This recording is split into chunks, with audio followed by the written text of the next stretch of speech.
senantiasa istiqomah di dalam menegakkan kalimat Allah. Yang saya hormati para takmir masjid di lingkungan Kecamatan Jombang, itu juga pengurus MPC Nahdlatul Ulama di kota ini, itu juga tidak lupa Bapak Ibu saudara-saudara yang saya muliakan.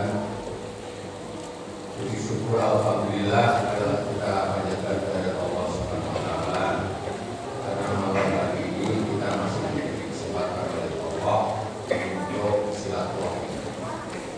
Dalam rangka apa? Dalam rangka untuk memperingati Maulid Nabi yang tentu saja di beberapa tempat, di beberapa pondok pesantren, di beberapa sekolah kita mengadakan seperti itu. Mudah-mudahan dengan rasa syukur kita itu Allah berkenan menambah nikmat yang telah diberikan kepada kita, menambah hidayah dari Muhammad dan kita semua. Salawat dan salam mudah-mudahan tercurah kepada Nabi Muhammad sallallahu alaihi wasallam. Kita bisa memilih Islam sebagai agama yang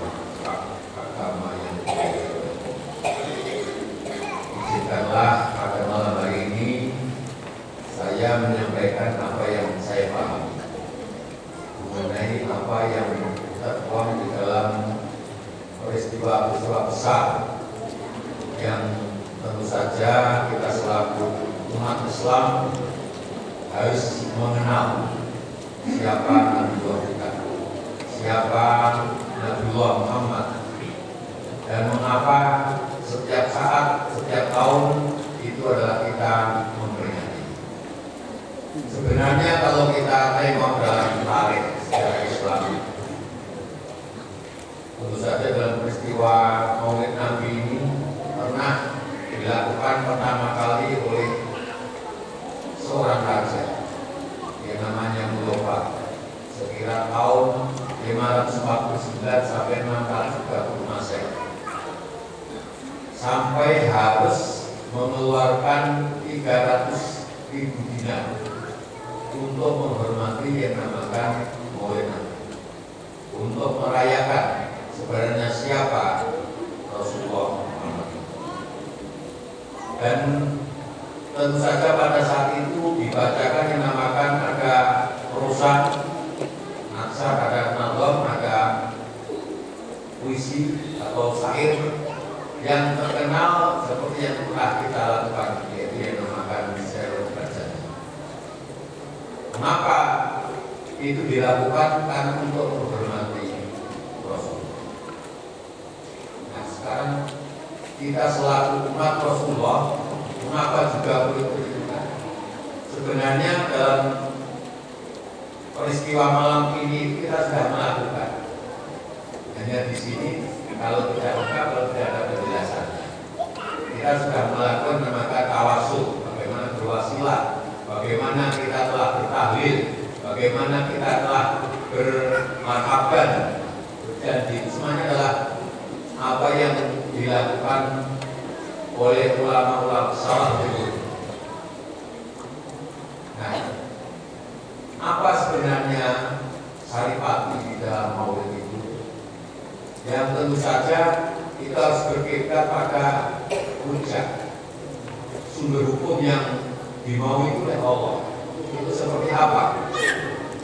Maka ada dapat jarum Rasulullah Nabiukum Azizun alaihi ma anittum harisun alaikum ternyata Allah sendiri itu telah mendatangkan seorang Rasul dari golongan kita sendiri, yaitu golongan yang kita kenal bahwa Rasulullah itu sesungguhnya kalau kita cermati dalam sirah nabawiyah, beliau itu sebenarnya orang yang punya kesempatan untuk kaya, punya kesempatan untuk menjadi pimpinan negara, semua itu, tapi Rasulullah tidak mengambil semua. Supaya apa? Mungkin ikut-ikutnya sudah tidak mendiri. Dan beliau amat cinta sekali pada orang yatim. anak-anak yatim, kepada fakir miskin. Supaya apa? Itulah yang realisasinya. Itu ada beberapa organisasi, beberapa yayasan yang mendirikan namakan rumah yatim piatu. Karena apa? Dengan memelihara, dengan menjaga bagaimana kehormatan seorang anak yatim piatu, seorang fakir miskin, itu adalah mendekati bagaimana di surga itu dijanjikan bersama Rasulullah. Yang inti sebenarnya, sesungguhnya di dalam diri Rasulullah itu uswatun hasanah, suatu contoh yang baik. Apa yang menyebabkan itu jadi suatu hasanah sampai ditanya sebagaimana sebenarnya Rasulullah itu? Tanya pada Aisyah. Aisyah menjawabnya, sebetulnya akhlak Rasulullah adalah seperti Al-Quran, seperti yang diwahyukan. Mengapa? Beliau itu dalam kisahnya, ketika dia misalnya melakukan yang namakan terjadi bagaimana Hajar Aswad itu, dia selalu melakukan yang namakan musyawarah. Bagaimana ini supaya apa? Masing-masing tidak terlupa. Bagaimana kalau misalnya dilakukan seorang nenek tua Yahudi, ketika dia menunggai ketika Rasulullah di masjid, apa yang dilakukan Rasulullah tidak akan ada sedikit pun rasa sakit. Oleh karena itu, bahkan dia melakukan yang namakan menyuapi si nenek tua Yahudi yang sampai pada ketika Rasulullah wafat digantikan oleh Abu Bakar Siddiq. Nenek tua tadi itu adalah sampai mengetahui ternyata aura getaran menyuapinya antara Rasulullah dengan Abu Bakar Siddiq begitu. Sehingga dia menyatakan sebenarnya kemana yang biasanya menyuapi, ternyata dengan diberitakan bahwa Rasulullah telah wafat, akhirnya apa? Dia sendiri dengan akhlak Rasulullah itu dia akhirnya memeluk Islam. Itulah yang menjadi satu pertama teladan beliau itu adalah betul-betul bisa kami sampai tadi dikatakan loh, beliau Rasulullah itu adalah seperti rembulan. Kalau seumpamanya itu adalah satu peristiwa sejarah ketika orang yang percaya adanya Nur Muhammad, sebenarnya tidak akan diciptakan dunia itu kalau tidak ada Rasul, tidak ada Muhammad.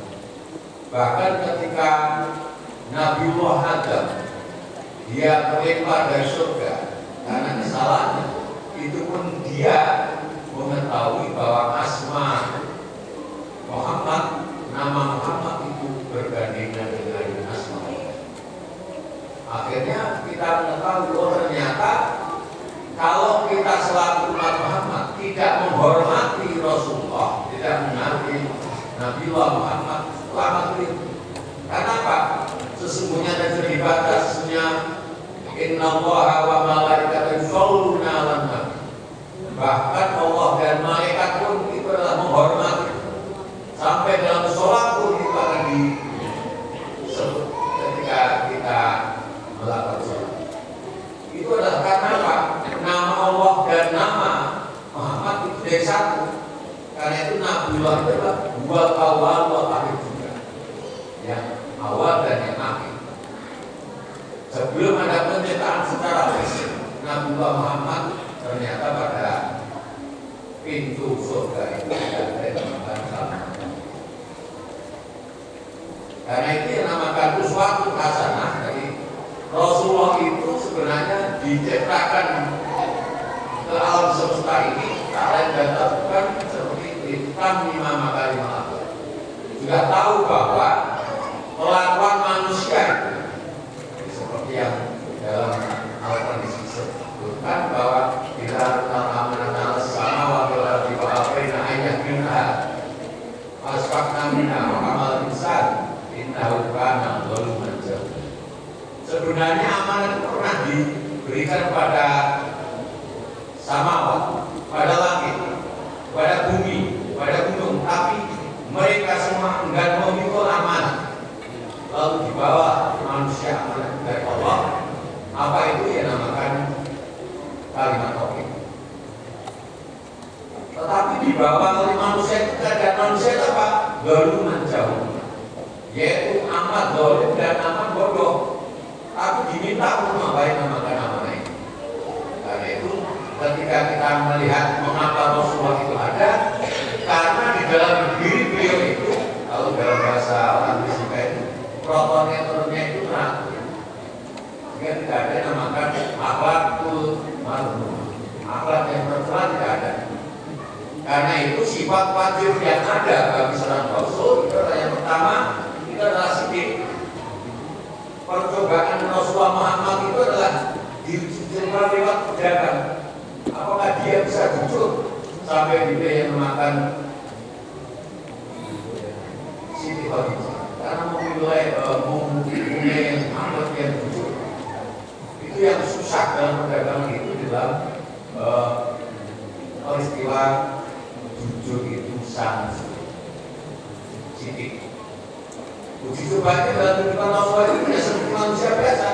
Tapi kelebihannya beliau itu pada saat kecil antara itu sudah dibelah dadanya. Siapa?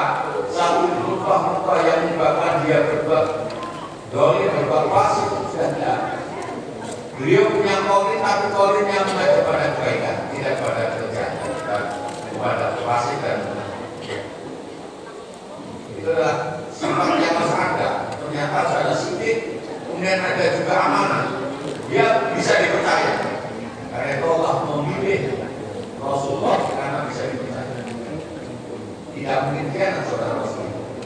Begitu juga ada yang namakan sifat tabligh, menyampaikan. Karena itu tugas seorang Rasul itu adalah basyira wa nadhira wa da'iyatan ilallahi bi'idznihi basyira wa nadhira. Jadi selalu memberikan satu kabar gembira kepada umatnya. Dia memberi peringatan. Kalau Anda berbuat kebaikan itu ada pahalanya. Itu yang namakan amal soleh. Maka dan seperti ayat yang saya kata al-hasbu itu adalah tugasnya kalau sudah percaya iman kepada Allah itu adalah rukuk, sujud dan beribadah kepada Allah. Utamanya itu adalah kemudian apa? Tidak mungkin seorang iman itu hanya seperti pohon yang penuh daun tapi tidak pernah ada buahnya. Maka di situ ada yang namakan wa'alul khair, perbuatan yang baik. Jadi kalau dalam bahwa yang lain sebenarnya ketika ada bimo suci itu diingatkan tugas seorang kesatria itu tidak sama seperti seorang brahmana. Karena itu ketika itu dimetaforkan dalam kehidupan manusia, kita itu dalam kehidupan itu ada dua sisi yang harus seimbang. Waktu lima atau walaupun sama seperti tapi tidak terjebak yang namakan cinta dunia seperti yang Rasul. Beliau itu adalah punya kesempatan untuk kaya, tapi tidak mati. Maka beliau itu adalah seorang yang zuhud, tidak terlena dengan dunia. Karena itu yang namakan selalu kalau ditanya soal dunia, sesungguhnya Rasulullah akan menjawab, engkau akan ditahu perkara dunia. Itu adalah ikhtiar manusia. Maka di situ ada tablignya itu apa? Tadi utmulah sabiro bikabil hikmat wal maudatul hasanah. Sesungguhnya ketika akan mengajak pada seorang untuk dakwah, Rasulullah itu punya pertolongan apa? Dia selalu memberi dulu, memberikan sedekah, baru dia mengajar. Bahasanya sebenarnya supaya satu hari dulu. Ya. Kalau orang hanya diajak tetapi tidak ada fasilitas apapun itu menjadi negara. Jadi ya sama rasa dulu. Sehingga apa? Ketika dibuat nasihat itu betul-betul masuk ke dalam kolom. Maka disebut selalu bila dinikmati walau mau bila kasar jelas tapi dakwahnya Rasulullah. Yang paling menarik itu adalah Rasulullah adalah patona. Ya. Patona itu yang namakan ada pada yang namakan fikih ya. Jadi selalu kalau orang memahami kehidupan itu harus ada tingkatan tiga. Ya harus ada irfaninya, harus ada yang namakan kearifannya. Jadi tidak ada satu yang arif itu lalu tiba-tiba kami. Ya. Itu harus ada dinamakan proses latihan. Maka dalam tadi dalam jamaah tarifah itu dimanapun, apakah itu syariah, apa itu nasabiyah, apakah qadiriyah, semuanya itu adalah memulihkan tulang supaya apa, rohaniyahnya itu bisa bertauhid. Yang pada sebelum penciptaan itu kita sudah mau disyarat Allah alas birabikum kon balasahim. Penyaksiannya itu tidak ada yang mungkin. Tapi ketika hidup di dunia begitu mengasihkan, akhirnya apa, lupa. Itulah yang dinamakan proses memanagenya jiwa. Itu adalah ada di dalam tarbiyah di setiap jamaah. Maunya apa? Itu perwayaan sudah gampang. Kalau dalam proses perwayaan itu adalah gambaran yang paling jelas dan mudah dipahami karena bentuknya sederhana. Di situ sebenarnya secara fisik itu ada yang dinamakan amarah, subyah, kemudian ada yang paling penting adalah berpergian. Itu adalah rasanya ketika dosongko, kumbokarno, sarkonopo, dan yang satu adalah Gunawan Bison. Pasti akan mencari yang dinamakan lukisanisme. Karena apa? Itu adalah ya ayat Tuhan nafsu mutmainah yang akan kembali pada Allah. Itu adalah nafsu mutmainah yang ada namakan Nur Muhammadnya. Maka di situ ada yang namakan Gunawan Bidisana. Itu adalah sangat sedih. Kenapa? Itu adalah nafsu yang mutmainah. Karena jamaah tarekat itu selalu yang diprioritaskan adalah tarbiyah ruhiyah, pendidikan rohani. Supaya apa? Sebenarnya bisa memanage, supaya protokol-protokolnya itu bisa teratur. Dan itu adalah harus ada pengkondisian supaya yang dinamakan bilabdi dengan ucapan itu, dengan kalimat-kalimat thayyibah, dengan kalimat tahlil itu bisa tembus ke dalam dia, ke dalam rohnya manusia. Orang-orang Cina, orang yang tahu juga sudah tahu bahwa yang memberi energi jiwa itu adalah roh, yang memberi energi jasad itu adalah jiwa, sehingga tiga-tiganya itu seimbang. Kalau tidak pasti akan sakit salah satu. Itulah yang sering dalam satu madrasah dan satu jamiah kajian itu selalu diprioritaskan. Jadi setiap pesan-pesan dan salaf itu akan mengutamakan yang dinamakan. Karena apa? Kalau tadi ada di dalam diri Rasulullah, maka barang siapa yang ingin bertemu Allah, maka yang jumlah zakar wakil. Jadi harus berpikir dengan sebanyak-banyaknya. Dalam ayat lain, kalau ingin liqah pada Rabb itu syaratnya itu yang pertama harus utamanya adalah wayat ma'amal sholih.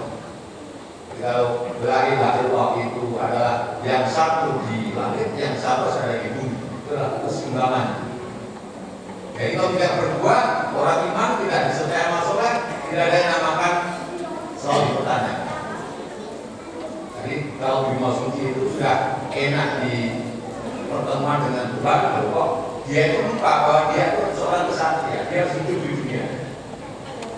Jadi tidak melupakan dunia, tapi tidak boleh terjebak pada dunia. Itu adalah pikiran dalam poin.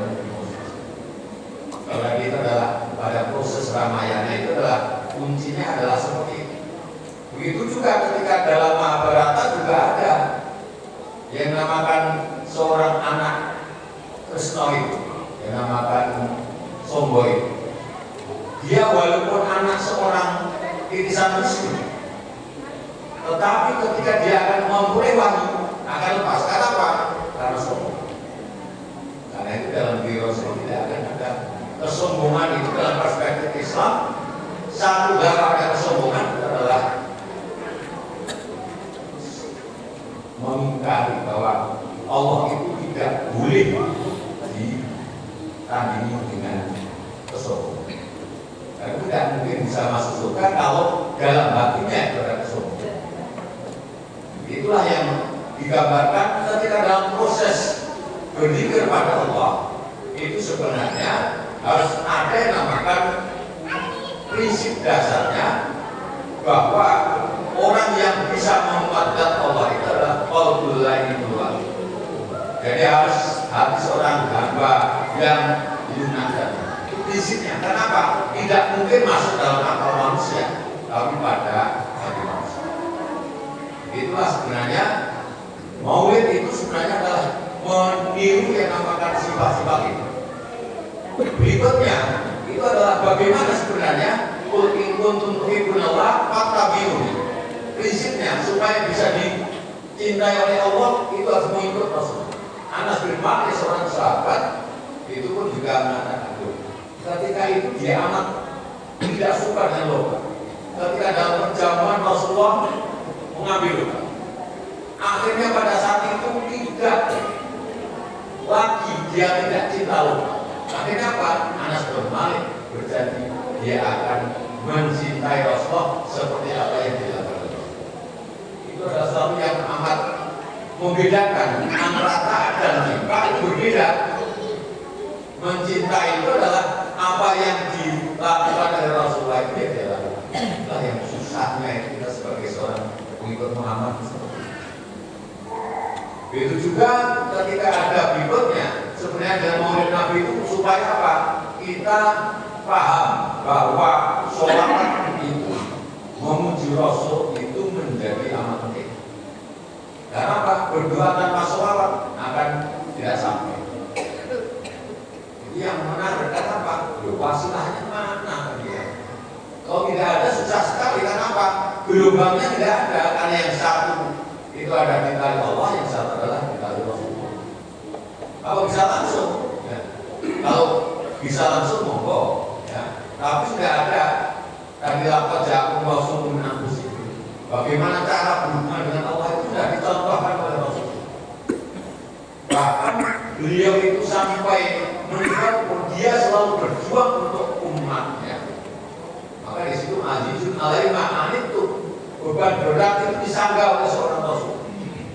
Kalau Rasul tidak ada, misalnya adalah Rasul baru satu ambia. Yaitu apa? Pewaris Nabi, yaitu yang namakan ulama oleh Allah. Itulah prinsip mengapa dalam ulama salaf itu selalu membangun yang dinamakan jamiah. Jadi itu melazimkan supaya apa? Kita apalagi dalam bulan ini adalah gemar membaca sholawat. Berikutnya sudah ada paketnya dari Rasul itu. Kalau Anda itu ingin selamat di akhirat, pegang dua perkara, yaitu yang namakan kita Al-Quran dan Sunnah. Jadi mengapa sampai setiap pesantren bangun yang namakan tampil? Jadi ada yang namakan menghafal Al-Quran. Kemudian ada pesantren ada yang namakan kutul untuk soheh Bukhari Muslim dan seterusnya. Kenapa? Dalam hadis itu sudah lengkap apa yang dikatakan Rasulullah, yang dikatakan Rasulullah, kemudian apa yang diberbuat Rasulullah, apa yang ditakdirkan ditetapkan Rasulullah, apa yang diceritakan semuanya ada dalam hadis. Karena itu ketika kita mengulang-ulang apa yang dinamakan Maulid Nabi itu selalu yang menjadi prioritas itu adalah bacaan sirah nabawiyah, sumpah surah, ada yang namakan sirah berjanji dan seterusnya. Nah itu alhamdulillah di surah Hakul Amin Karang Pandan ini mewarisi bagaimana sebenarnya sudah bertindak baru melakukan apa yang dinamakan kecintaan kita pada Nabi Muhammad SAW. Saya kira itu saja yang bisa saya lakukan. Kurang lebihnya kalau ada kegelapan atau kurang dari Bapak Ibu, saya mohon maaf. Assalamualaikum.